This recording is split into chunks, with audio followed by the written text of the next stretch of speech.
Falls break out அப்புறம் வந்து fake moves இத வந்து எப்படி நம்ம வந்து ஐடென்டிஃபை பண்றது?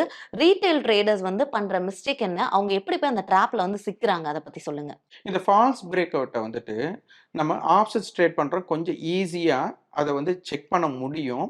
அது வந்துட்டு ரொம்ப அது ஒரு காம்ப்ளிகேட்டட் தான். ஆனா வந்துட்டு அத அண்டர்ஸ்டாண்ட் பண்ணிட்டா ரொம்ப முடியும். இப்ப பிரேக் அவுட்ன்னு சொல்லும்போது நான் சொன்னேன் எஸ்டர்டே ஹை, எஸ்டர்டே லோ சொன்னா. அப்ப எஸ்டர்டே ஹைய பிரேக் அவுட் பண்ணா மேல போகணும் அப்படின்னு. அப்ப எஸ்டர்டே லோவ கட் பண்ணா கீழ போகணும். அப்ப இந்த இடத்துல வந்துட்டு வேல்யூமும், பிரஷர் ரொம்ப முக்கியம். அதுல நம்ம ஆப்ஷன்ஸ் ட்ரேட் பண்றவங்கள வந்து நான் கால் செல்லர், புட் செல்லரோட பாயிண்ட் ஆஃப் வியூல பார்க்க சொல்லுவேன். அப்ப மார்க்கெட் வந்து மேல அப்சைட் பிரேக் பண்றாங்க அப்படின்னா, அந்த இடத்துல கால் செல்லர் வந்து பேனிக் ஆகணும்.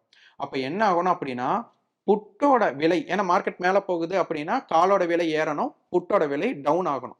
சில டைம் மார்க்கெட் ஹை பிரேக் ஆகும். அப்ப ஹை பிரேக் ஆகுறது என்ன பண்ணும் அப்படின்னா, கால் ஆப்ஷன் ஹை பிரேக் பண்ணாம, புட் ஆப்ஷன் வந்து லோ பிரேக் பண்ணும்.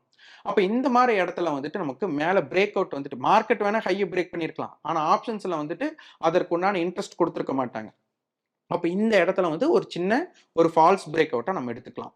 அதே டவுன் பிரேக் அவுட்ல பார்த்தீங்க அப்படின்னா, புட் ஆப்ஷன ஹை பிரேக் பண்ணாம, கால் ஆப்ஷன்ஸோட லோவ பிரேக் பண்ணி மார்க்கெட் கீழ போகும். ஸோ இந்த இடமெல்லாம் வந்து ஒரு ஃபால்ஸ் பிரேக் அவுட் நடக்கறக்கு மிக முக்கியமானதா இருக்கும்.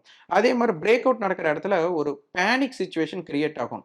அந்த பேனிக் சிச்சுவேஷன் கிரியேட் ஆகல அப்படின்னாலே நமக்கு வந்துட்டு ஒரு தாக்கத்த அது குடுக்காது. அத வந்து ஆப்ஷன்ஸ் பிரீமியத்தில் நம்ம பார்க்கறதுனால, இத வந்து இந்த மாரி தாட்ட நீங்க பார்க்கலாம். Investment in security markets are subject to market risk. Read all the related documents carefully before investing.